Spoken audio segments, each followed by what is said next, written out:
Space history, and we're talking all about space shuttles, specifically Space Shuttle Endeavour. December 13th in 1998, extravehicular activity number 3 was performed for STS-88. This completed the initial assembly of the International Space Station. STS-88 was the very first space shuttle mission to bring a piece to the ISS.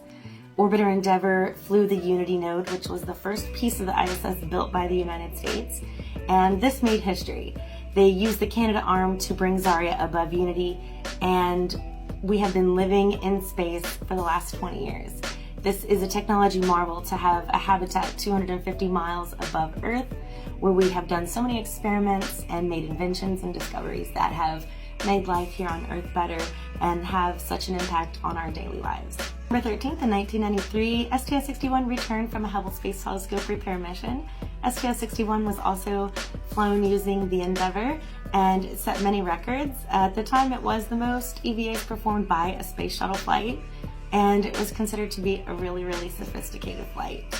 One of the crew members aboard was Story Musgraves, and he is such a talented astronaut. I'm going to talk about him for a little bit. Story Musgrave was hired by NASA in 1967 as a scientific astronaut. He worked on developing the Skylab and also worked as a spacecraft communicator, or Capcom, for several Skylab missions and space shuttle missions.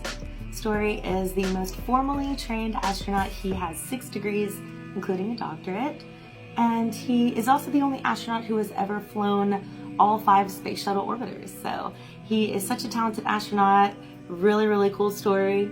Visited Space Shuttle Endeavour in Los Angeles at the California Science Center, and I highly recommend, if you're ever in the area, to go and visit her and pay respects to all that she has contributed to science, technology, and human spaceflight.